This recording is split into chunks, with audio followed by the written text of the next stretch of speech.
पा रही है? क्लास को स्टार्ट करते हैं। एक बार देखिए सभी लोग वॉइस वगैरह चेक करके बता दीजिए। नमस्ते नमस्ते सभी को नमस्ते। और ये देखिए डेली क्लास आपकी चल रही है 9:15 पर। सभी लोग देखिए टाइम से आ जाया करिए, है ना। सभी लोग टाइम से आ जाएगी, क्लास आपकी 9:15 पर चलती है। एक बार देखिए वॉइस वगैरह चेक कर लीजिए, वॉइस क्लियर पहुंच पा रही है? एक बार देखिए वॉइस।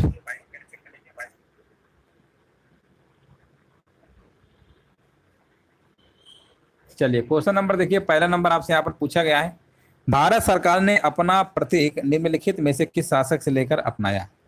देखिए यहाँ पर आपको कमेंट करना, राइट आंसर आपका क्या होगा। तो बताइए यहाँ पे आंसर क्या हो जाएगा क्वेश्चन नंबर पहले नंबर का। तो यहाँ पर आपका हो जाएगा अशोक है, कृष्णदेव राय, ये विकल्प आपके दिए गए। तो यहाँ पर आंसर आपका हो जाएगा अशोक के कार्यकाल में प्राप्त किया गया था भारत का राष्ट्रीय चिन्ह जो है सम्राट अशोक। आंसर क्या लगाएंगे? विकल्प नंबर आपका यहाँ पर आपका ए नंबर वाला बिल्कुल करेक्ट आंसर आपका यहाँ पर हो जाएगा।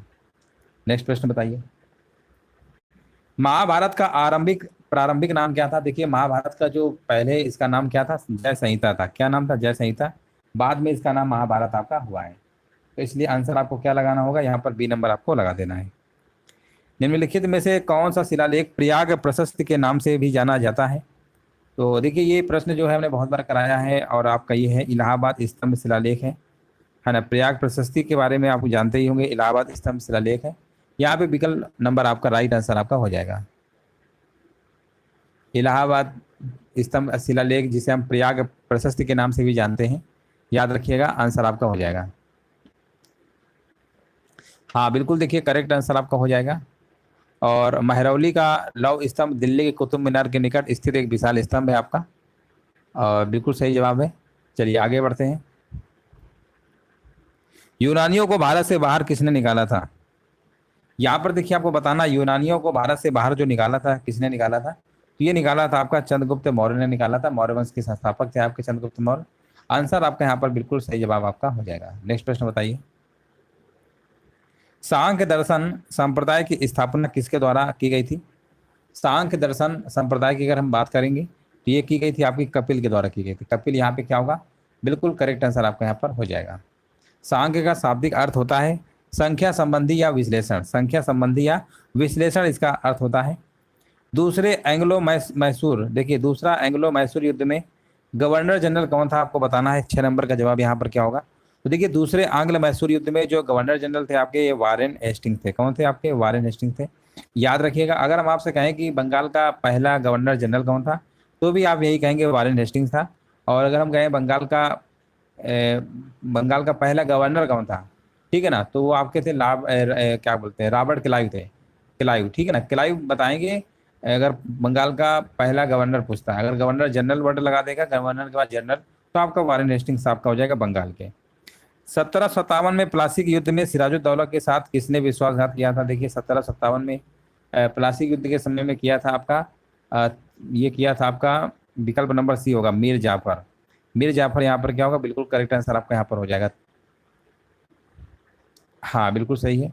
अच्छा बताइए, प्लासी युद्ध आपका 1757 में हुआ था, अगर डेट के साथ पूछेंगे ना तो ये 23 जून है ना, 23 जून 1757 को हुआ था। कब हुआ था? 23 जून 1757 में प्लासी युद्ध आपका लड़ा गया था। ब्रिटिश को राजनीतिक शक्ति जो है किसके बाद प्राप्त हुई है? तो यहाँ पर आपका आंसर हो जाएगा यहाँ पर प्लासी युद्ध के बाद। प्लासी युद्ध हुआ था तभी तो ब्रिटिश लोग जीत जाते हैं ना, तो फिर यहाँ से आपको क्या शक्ति इनको प्राप्त हो जाती है। अगला प्रश्न बताइए, झांसी के राज्य को इसके द्वारा भारत में ब्रिटिश शासन का हिस्सा बनाया गया था। 9 नंबर का जवाब यहाँ पर क्या होगा? तो यहाँ पर आपका आंसर हो जाएगा राज्य अपहरण नीति, या जिसको आप डॉक्ट्रिन ऑफ लैप्स के नाम से जानते हैं। बंगाल के देखिए प्रथम गवर्नर जनरल पूछा है, देखो जनरल लगा दिया गया। अगर हम आपसे कहेंगे बंगाल का प्रथम गवर्नर कौन था, तो आपका रॉबर्ट क्लाइव होगा। लेकिन यहाँ गवर्नर के बाद जनरल लगा हुआ है, तो फिर आंसर आपको लगाना होगा वारेन हेस्टिंग्स। ये विलियम बेंटिंग आपके कौन थे? विलियम बेंटिंग आपके थे भारत के थे, भारत के पहले गवर्नर जनरल थे। अगर हम आपसे कहें कि भारत के पहले वायस राय कौन थे, तो वायस राय आपके लॉर्ड कैनिंग थे। याद रखिए प्रश्न आपके 4 तरीके से बनता है। बंगाल के प्रथम गवर्नर कौन थे? Robert Clive. बंगाल के प्रथम गवर्नर जनरल कौन थे? तो वारेन हेस्टिंग्स। भारत के प्रथम गवर्नर जनरल कौन थे? William Bentinck. अब भारत के प्रथम वायस राय कौन थे? तो लॉर्ड कैनिंग। ये चारों याद रखिएगा, चारों से आपके एक प्रश्न आपका बन ही जाता है। विश्व की सबसे लंबी नदी कौन सी है, 11 नंबर में आपको बताना है। तो ये आपकी नील नदी है। हाँ ना, बिल्कुल सही जवाब है।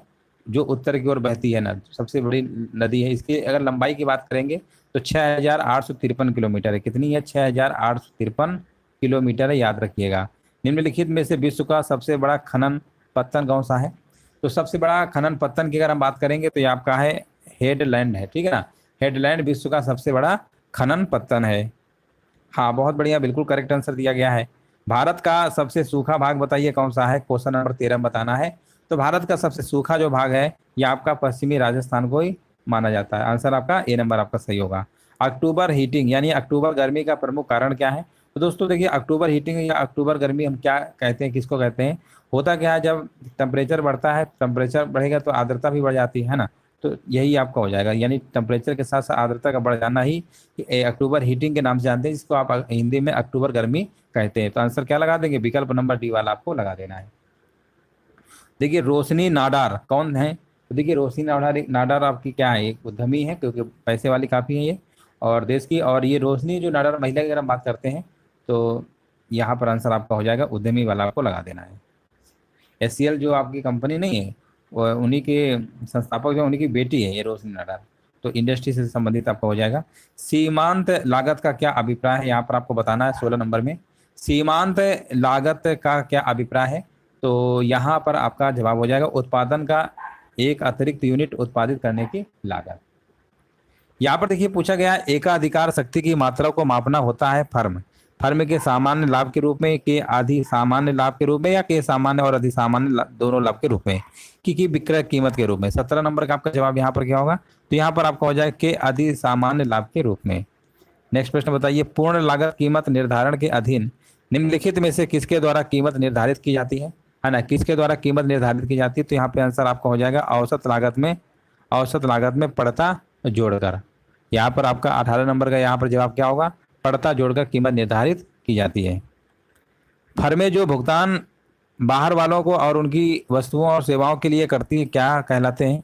फर्में जो भुगतान बाहर वालों को और उनकी वस्तुओं और सेवाओं के लिए करती हैं क्या कहलाते हैं? तो वो कहलाते हैं आपके सुस्पष्ट लागत कहलाते हैं। क्या कहलाते हैं? सुस्पष्ट लागत कहलाते हैं। मांग लोच किसी वस्तु की मांग की गई मात्रा की किसके प्रति अनुक्रियाशीलता को मापती है ना, किसके प्रति अनुक्रियाशीलता को मापती है? 20 नंबर में आपको बताना है। तो ये जो नापती है आपकी वस्तु की कीमत में परिवर्तन को नापती है। ऑप्शन नंबर यहाँ पे क्या होगा? देखिए, मांग लोच की जो धारणा है सबसे पहले आपकी मार्शल ने दिया था। किसने दिया था? मार्शल ने दिया था, याद रखिएगा। आंसर आपका यहाँ पर विकल्प आपका ए नंबर वाला आपका सही होगा। चलो यहाँ पर बताइए, 21 नंबर का आपसे पूछा गया है, निम्नलिखित में से कौन भारत के उपराष्ट्रपति को पद और गोपनीयता की शपथ दिलाता है? भारत के उपराष्ट्रपति को पद और गोपनीयता की शपथ दिलाते हैं, कौन दिलाते हैं? तो वो आपको दिलाते हैं प्रेसिडेंट यानी राष्ट्रपति आपके दिलाते हैं। नेक्स्ट प्रश्न बताइए, लोकसभा अध्यक्ष के रूप में निर्वाचित प्रथम महिला का नाम क्या था? तो देखिए, प्रश्न ने बहुत बार कराया है, ये आपकी कौन थी? लोकसभा अध्यक्ष के रूप में निर्वाचित प्रथम महिला का नाम आपको बताना है, ठीक है ना। 22 नंबर में देखिए सभी लोगों को कमेंट करना है, यहाँ पर आंसर आपका क्या होगा?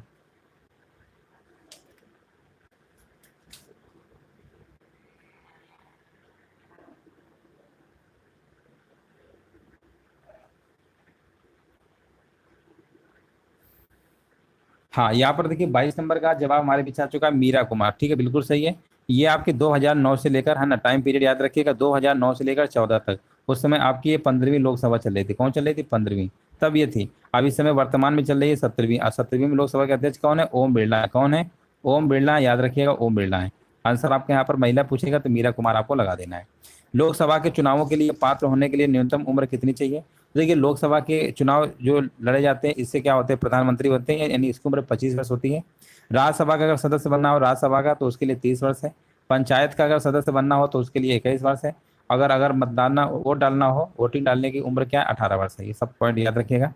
मंत्रिमंडल सामूहिक रूप से किसके प्रति उत्तरदायी होता है? तो ये होता है आपका लोकसभा के प्रति, है ना, लोकसभा के प्रति होगा। यहाँ पर आंसर आपका सी नंबर आपका सही होगा।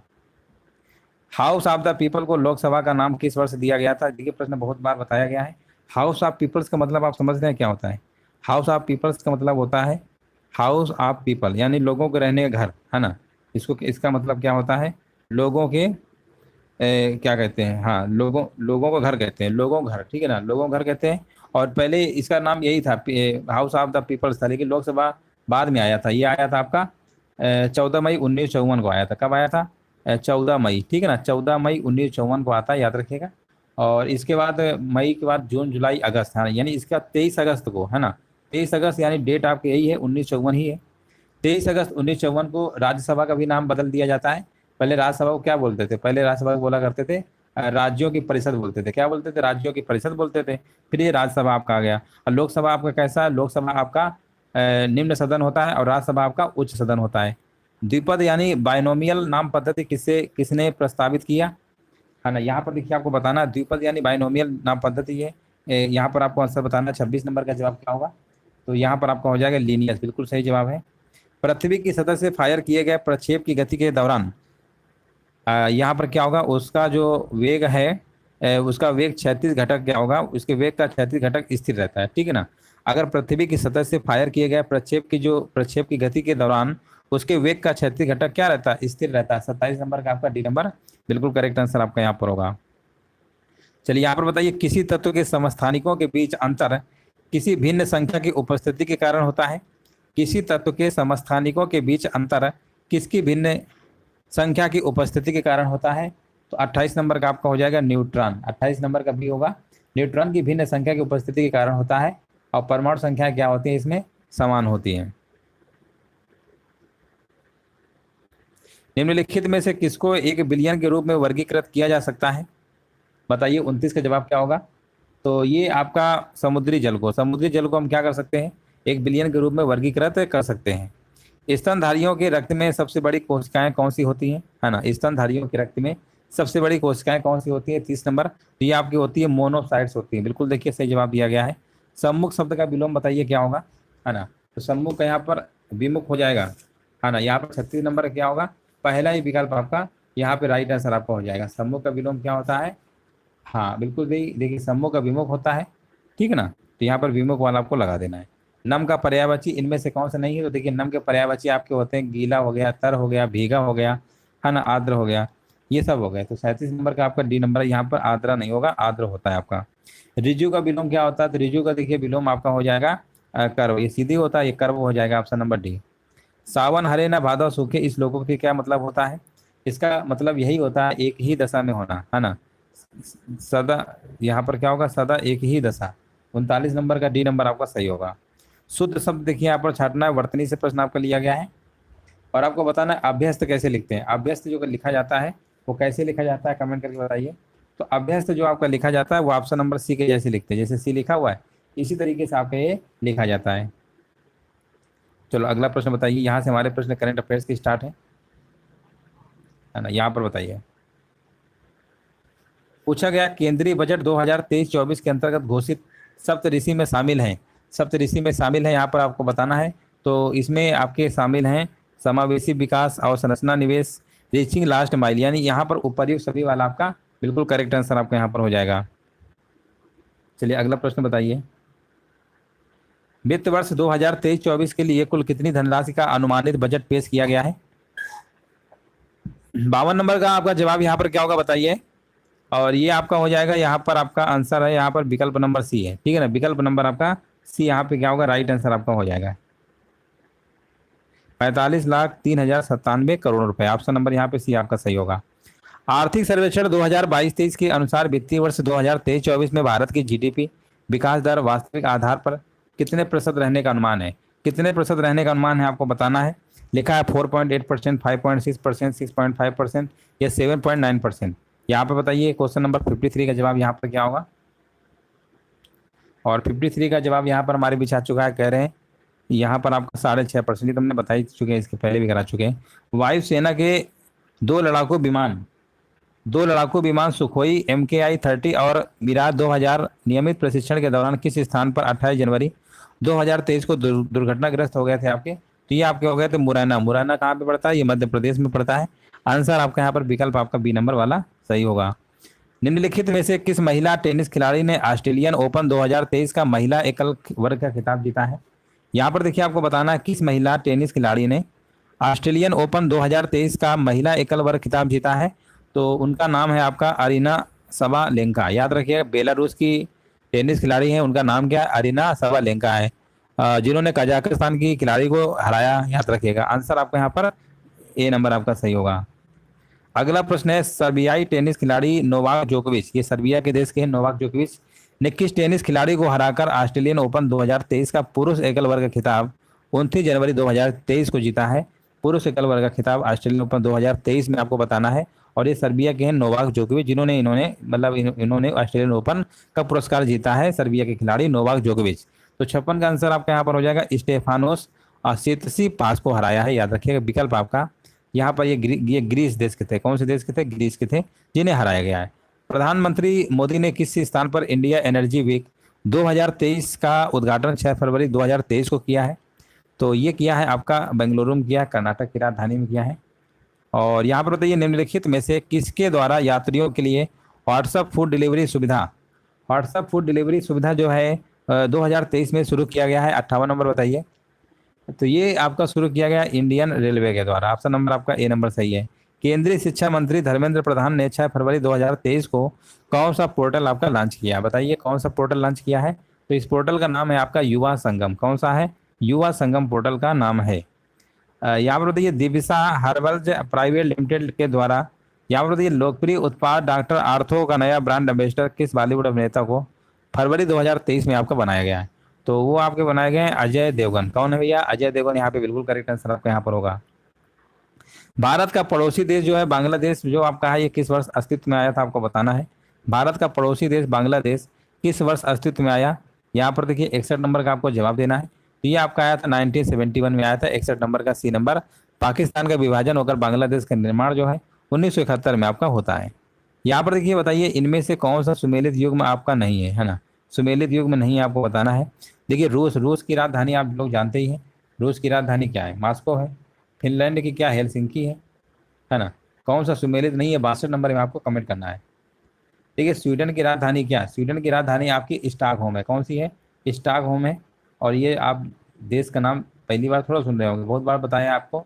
स्टॉकहोम यानी स्वीडन के ही कौन थे? आपके अल्फ्रेड नोबेल थे, जिन्होंने डायनामाइट का आविष्कार किया था। और दुनिया का सबसे बड़ा पुरस्कार जो नोबेल पुरस्कार है वो 6 क्षेत्रों में दिया जाता है, वो आपका स्वीडन से संबंधित ही है। राज्यसभा में अगला प्रश्न बताइए, राज्यसभा में कितने सदस्य जो है राष्ट्रपति के द्वारा मनोनीत किए जाते हैं? ये आपके 12 सदस्य आपका यहाँ पर सही होगा। अंतर्राष्ट्रीय भ्रष्टाचार विरोधी दिवस जो है किस तिथि को मनाया जाता है? अंतर्राष्ट्रीय भ्रष्टाचार विरोधी दिवस जो आपका मनाया जाता है, ये आपका मनाया जाता है आपका 9 दिसंबर को मनाया जाता है। ई कॉमर्स कंपनी नायका की संस्थापक कौन है ना? नायका की संस्थापक कौन है आपको बताना है। 65 नंबर में आपको जवाब देना है। और नायका की संस्थापक है आपकी फाल्गुनी नायर है। ऑप्शन नंबर यहाँ पे बी नंबर आपका सही होगा। बेसर शैली है 66 नंबर बताइए। बेसर शैली देखिए एक आपकी क्या है, ये आपकी स्थापत्य शैली है ना? इसे हम चालुक्य शैली भी कहते हैं। क्या कहते हैं? चालुक्य शैली कहते हैं। तो आंसर आपको स्थापत्य वाला आपको लगा देना है। यूनेस्को का मुख्यालय कहाँ पर है? बहुत बार बताया है। देखो यूनेस्को का मुख्यालय है आपका पेरिस में। एक प्रश्न आपका और आता है यूनिसेफ, है ना? यूनिसेफ का मुख्यालय कहाँ है? तो यूनिसेफ का मुख्यालय आपका न्यूयॉर्क में। कहाँ पे? न्यूयॉर्क में है। और मैड्रिड आप जानते हैं स्पेन की राजधानी है। किसकी राजधानी है? स्पेन देश की है। वीना ऑस्ट्रिया की है। ग्रेट ब्रिटेन लंदन आप जानते ही हैं। देखिए लिंगराज मंदिर किस नगर में है? तो लिंगराज मंदिर आपका उड़ीसा के भुवनेश्वर शहर में है। और इसका एक बार प्रश्न पूछ लिया गया था कि लिंगराज मंदिर का निर्माण किसने करवाया था? तो उनका नाम है ययाति केसरी। क्या है? ययाति केसरी है। लिंगराज मंदिर का जो निर्माण है ययाति केसरी ने करवाया था। भुवनेश्वर में, उड़ीसा में। याद रखिएगा, ऑप्शन नंबर आपका बी नंबर सही होगा। ड्यूस का संबंध, देखिए खेल से संबंधित प्रश्न आपका लिया गया है। ड्यूस का जो संबंध है किससे है? तो ड्यूस का जो संबंध आपका है ना, ये आपका टेनिस से होता है। किसमें? टेनिस से होता है। अगला प्रश्न है, नील दर्पण के लेखक कौन है? बताइए नील दर्पण के लेखक कौन है? तो यहाँ पर आपका हो जाएगा दीन बंधु मित्र। कौन है? दीन बंधु मित्र आपके यहाँ पर बिल्कुल करेक्ट आंसर आपका यहाँ पर हो जाएगा। तो चलिए इस तरीके से जो आपका ये कंप्लीट टेस्ट था आपका हो चुका है, जहाँ पर जीके जीएस करेंट और आपके इकोनॉमिक्स वगैरह और ये भी मान लीजिए सामान्य जागरूकता सारे प्रश्नों को यहाँ पर लिया गया था। उम्मीद है सेशन सभी को अच्छा लगा होगा। और अच्छा लगा हो तो वीडियो को लाइक भी कर दीजिएगा, शेयर भी कर दीजिएगा। बहुत बहुत धन्यवाद आप सभी का, जितने भी लोग लाइव देखे कमेंट कर रहे थे, सभी का बहुत बहुत धन्यवाद। जय हिंद, वंदे मातरम।